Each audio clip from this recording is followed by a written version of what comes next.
మీ personal interviews మరియు వ్యాపార ప్రకటనల కొరకు ఈ నెంబర్ని సంప్రదించండి. నమస్తే, వెల్కమ్ టు మనం టీవీ. నేను మీ ప్రియాంకరావు. ఈరోజు మనతో పాటు కాంగ్రెస్ పార్టీ జనరల్ సెక్రటరీ అలానే డాక్టర్ కౌశిక్ యాదవ్ గారు మనతో పాటు ఉన్నారు. సో ఆయనతో మాట్లాడదాం. నమస్కారం అండి. నమస్తే మేడం.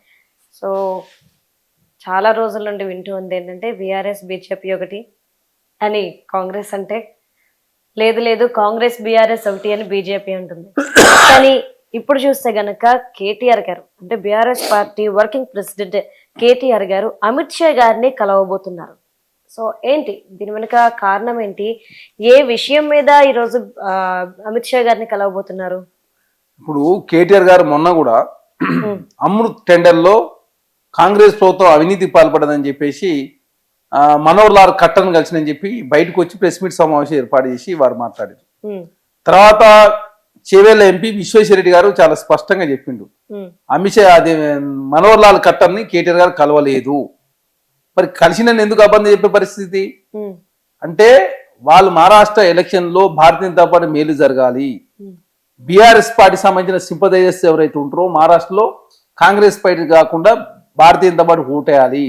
మహారాష్ట్రలో బీఆర్ఎస్ పార్టీకి శాఖ ఉంది, అక్కడ మేము పోటీ చేస్తాం, ఏదో మేము మొత్తం దేశాన్ని మొత్తం ఉద్ధరిస్తాం అని చెప్పేసి టీఆర్ఎస్ పార్టీ బీఆర్ఎస్ పార్టీ మార్చుకున్న తర్వాత మహారాష్ట్రకు వాళ్ళ వంశీధరరావు అని చెప్పేసి వాళ్ళ బ్రదర్ను కూడా ఇన్ఛార్జ్ చేశారు.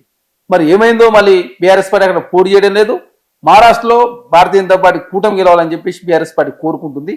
దానిలో భాగంగా అమిత్ షా గారిని కలిసి తెలంగాణ రాష్ట్రం ఏదో జరిగిందని చెప్పే ప్రయత్నమే కానీ లోపల మాత్రం ఖచ్చితంగా మహారాష్ట్రలో చాలా నియోజకవర్గాల్లో తెలుగు ప్రజలు ఉంటారు కాబట్టి, తెలంగాణ అనుకుని మహారాష్ట్ర ఉంటది కాబట్టి అక్కడ తెలుగు ప్రజలంతా కూడా మహారాష్ట్రలో భారతీయ జనతా పార్టీ సైడ్ పోయే విధంగా కేటీఆర్ గారి ప్రవర్తన కనపడతాం. సో అంతేగాని ఇక్కడ ఏవైతే కాంగ్రెస్ పార్టీ చేపడుతుందో కార్యక్రమాలు వాటిని అడ్డుకునే ప్రయత్నం అయితే కాదు అంటారు. ఆయన అడ్డుకునే కేటీఆర్ అడ్డుకుంటే ఆగుతుందా? మూసిని అడ్డుకునే ప్రయత్నం చేసి ఆగలేదు, హైడ్రాన్ అడ్డుకునే ప్రయత్నం చేసి ఆగలేదు, లగచర్లలో ఏదో గలాట క్రియేట్ చేసి ఏకంగా అక్కడ ప్రాణ నష్టం చేసే ప్రయత్నం చేసిండు. తెలంగాణ సమాజం మేలుకొల్పు ఉన్నటువంటి సమాజం, తెలంగాణ ప్రజలంతా కూడా 10 సంవత్సరాల కాలం పాటు బీఆర్ఎస్ పార్టీని కేటీఆర్ గారిని అందరూ చూసిరు కాబట్టి వాళ్ళ కల్లిబొల్లి మాటలు ఎన్ని చెప్పినా కూడా తెలంగాణ రాష్ట్రంలో ప్రజలు ఎవరు విశ్వాసంలోకి తీసుకోరు. అంటే బీఆర్ఎస్ పార్టీ బీజేపీ రెండు కలిసి కాంగ్రెస్ ని అడ్డుకునే ప్రయత్నం చేస్తే కాంగ్రెస్ తట్టుకోగలదా? ఇక్కడ ఎవరు అడ్డుకున్నా కూడా తెలంగాణ రాష్ట్రంలో కాంగ్రెస్ ప్రభుత్వం అధికారంలోకి వచ్చింది. ఇద్దరు కలిసి పోటీ చేసింది కదా. మీరు 2023 ఎలక్షన్ లో బీఆర్ఎస్ పార్టీకి భారతీయ జనతా పార్టీ సహకరించింది, 2024 జరిగిన లోక్సభ ఎలక్షన్ లో BRS party Bharatiya Janata party సహకరించింది. అంటే వాళ్ళిద్దరు కలిసి వచ్చినా కూడా కాంగ్రెస్ పార్టీ తెలంగాణ రాష్ట్రంలో 64 స్థానాలు గెలిచింది కాంగ్రెస్ పార్టీ. తర్వాత మళ్ళీ బై ఎలక్షన్ లో కాంగ్రెస్ పార్టీ 1 స్థానం గెలిచింది. 65 స్థానాలు కాంగ్రెస్ పార్టీ గెలిచి తెలంగాణ రాష్ట్రంలో అధికారంలోకి వచ్చిన తర్వాత BRS party Bharatiya Janata party ఇట్లాంటి రహస్య ఒప్పందాలు కాదు, డైరెక్ట్ రావాలని చెప్పేసి కాంగ్రెస్ పార్టీ కోరుకుంటుంది. మీరు డైరెక్ట్ గానే పొత్తు పెట్టుకొని ఇద్దరు కలిసి రండి, కాంగ్రెస్ పార్టీ మీరా మేము తెలుసుకుంటాను రెడీగా ఉన్నాం అని చెప్పేసి ఇంతకుముందు చెప్పినా ఇప్పుడు కూడా చెప్తాను రెడీగా ఉన్నాం. కానీ ఇన్ని రోజులు కేటీఆర్ గారిని లేదంటే బీఆర్ఎస్ పార్టీ నాయకులు కానీ చాలా సైలెంట్ గా ఉన్నారు. ఇప్పటివరకు కాంగ్రెస్ పార్టీ ఏవైతే కార్యక్రమాలు చేపడుతుందో వాటిని బీజేపీ సింగిల్ గా ఫైట్ చేస్తూ వచ్చింది. కానీ ఇప్పుడు చూస్తే కేటీఆర్ గారు మౌనంగా ఉన్న ఆయన ఇప్పుడు గొంతెత్తి మాట్లాడుతున్నారు. ప్రతి కాంగ్రెస్ చేసే ప్రతి పనిని కూడా వ్యతిరేకిస్తూ అందులో ఉన్న లోపాలని బయట పెడుతూ ఉన్నారు. అంటే రానున్న రోజుల్లో కాంగ్రెస్ కి మళ్ళీ గట్టి పోటీ ఇవ్వడానికి బీఆర్ఎస్ పార్టీ రెడీగా ఉంది అనుకోవచ్చా? మాది తెలంగాణ రాష్ట్రంలో మాది ప్రజాప్రభుత్వం, ప్రజాస్వామ్యం బతుకుండాలని చెప్పి కాంగ్రెస్ పార్టీ కోరుకుంటుంది. ప్రజాస్వామ్యంలో ప్రతిపక్షాలు ఉండాలని చెప్పి కాంగ్రెస్ పార్టీ కోరుకుంటుంది. అసెంబ్లీ సమావేశాలు కేసీఆర్ గారు రావాలని చెప్పేసి ఆల్రెడీ కాంగ్రెస్ పార్టీ కోరితే ఇంతవరకు 1 year అవుతా ఉంది. ఇంతవరకు కేసీఆర్ గారు అసెంబ్లీ సమావేశాలు రావడం లేదు. తెలంగాణ రాష్ట్రంలో ప్రజా సమస్యల మీద ఎక్కడ కూడా మాట్లాడలేదు. కాంగ్రెస్ పార్టీగా ప్రజాస్వామ్యంలో ప్రతిపక్షాల సలహాలు కానీ సూచనలు తీసుకోవడానికి సిద్ధంగా ఉంది కాబట్టి ప్రజాస్వామ్యం బతుకుండాలని కాంగ్రెస్ పార్టీ కోరుకొని ఇందిరా పార్క్ దగ్గర ధర్నా చౌక్ ప్రారంభించి అక్కడ ఎవరికైనా సమస్యలు ఉన్నారు కూడా అక్కడ ధర్నా చేసుకుంటా ఉన్నారు. తెలంగాణ రాష్ట్రంలో ఎక్కడ కూడా మీడియా మీద ఆంక్షలు లేవు.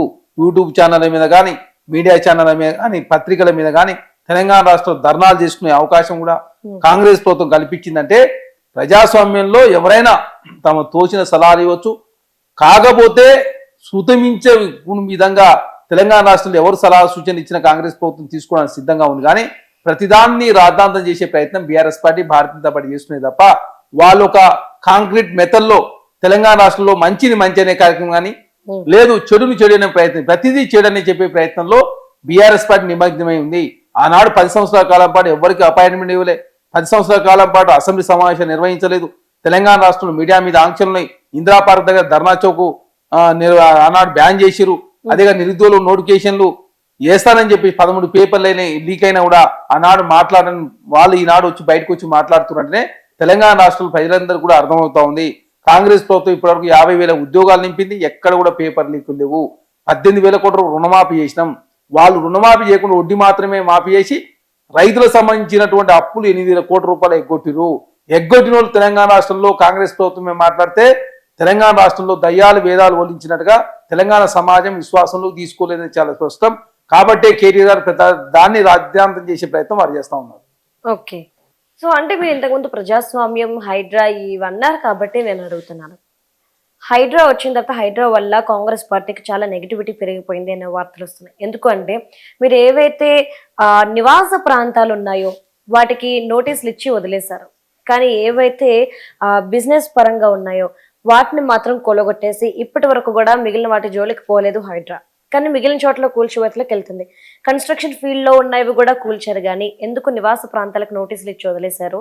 అంటే ఉన్న వాళ్ళని ఒకలాగా, లేని వాళ్ళ వైపు ఒకలాగా ప్రవర్తిస్తుంది అన్న వార్త ఈరోజు హల్చల్ అవుతుంది. ఇటు బీఆర్ఎస్ అలానే బీజేపీ పార్టీ వాళ్ళు కూడా ఈ న్యూస్ ని గట్టిగా స్ట్రాంగ్ గా ప్రజల్లోకి తీసుకెళ్తున్నారు. ఇప్పుడు హైడ్రా అనేది హైదరాబాద్ లేక్స్ రాక్స్ అంటే హైదరాబాద్ అంటే చెరువులు, కుంటలు, అంటే నాళాలు, అదే రాక్స్ అంటే గుట్టలు. హైదరాబాద్ అంటేనే చెరువు, రాక్స్, గుట్టలు ఉండేవి. కాబట్టి ఈ గుట్టలు కావచ్చు, చెరువులు కావచ్చు, ఈ చెరువులన్నీ కూడా కబ్జా అవుతా ఉన్నాయి. కాబట్టి కబ్జా అయినటువంటి చెరువుల మూలంగా ప్రధానంగా ఒక గంట సేపు వర్షం వస్తే హైదరాబాద్ మొత్తం అతలాకుతలం అవుతుంది. అట్లాంటి పరిస్థితి ఉండొద్దంటే హైడ్రా అనే ఒక సంస్థను ఏర్పాటు చేసి రాష్ట్ర వ్యాప్తంగా ఉన్నటువంటి నాళాలను కావచ్చు, అదే కాకుండా FTL బఫర్ జోన్ లో అక్రమంగా నిర్మించుకున్న నిర్మాణాన్ని కూడా తీసేసే ప్రయత్నంలో భాగంగా హైడ్రా సంస్థ అద్భుతంగా పనిచేస్తుంది. కాబట్టి ఎన్కన్వెన్షన్ తీసేసారు.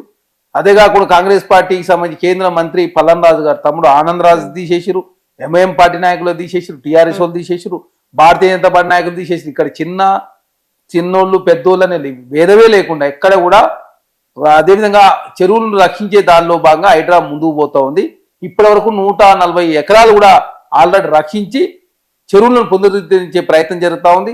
అదే కాకుండా హైడ్రా 99 జీవో ద్వారా ఏర్పడినటువంటి హైడ్రా తర్వాత అమెండ్మెంట్ తీసుకొచ్చి యాక్ట్ ద్వారా కూడా హైడ్రా పనిచేస్తా ఉంది. ఖచ్చితంగా హైదరాబాద్ లో గ్రేటర్ హైదరాబాద్ పరిధిలో ఉన్నటువంటి చెరువుల్ని, నాళాల్ని, ప్రభుత్వ భూముల్ని, అదే కాకుండా పార్కు స్థలాలను కాపాడే ప్రయత్నం హైడ్రా చేస్తుంది. కాబట్టి తాత్కాలికంగా చిన్న అడ్డీల్స్ వస్తుండొచ్చు. ఖచ్చితంగా భవిష్యత్తులో హైదరాబాద్ లో అండర్ గ్రౌండ్ వాటర్ పెరిగినట్లయితే బెంగళూరుకు వచ్చిన పరిస్థితి, మహారాష్ట్రకు అదేవిధంగా బాంబేకి వచ్చిన పరిస్థితి రావద్దని చెప్పేసి కాంగ్రెస్ పార్టీ కోరుకుంది. కాబట్టి హైడ్రా అనే సంస్థను సాహసోపేత నిర్ణయం తీసుకొని ముఖ్యమంత్రి గారు ఒక మంచి నిర్ణయం తీసుకుని చెప్పేసి ప్రజలు హర్షాదిరేఖలు వ్యక్తం చేస్తా ఉన్నారు. కాకపోతే నష్టం జరిగిన వాళ్ళు కొంత ఇబ్బంది పడుతుండొచ్చు, కానీ భవిష్యత్తులో ఇట్లాంటి జరగవద్దంటే ఖచ్చితంగా కఠినమైన నిర్ణయాలు తీసుకోవాలని చెప్పి ప్రభుత్వం భావించి హైడ్రా సంస్థను ఏర్పాటు చేసి ఖచ్చితంగా భవిష్యత్తులో హైడ్రా కావచ్చు, మూసీ కావచ్చు, ఖచ్చితంగా హైదరాబాద్ ప్రజలకు అది మణిహారంగా మారబోతావు.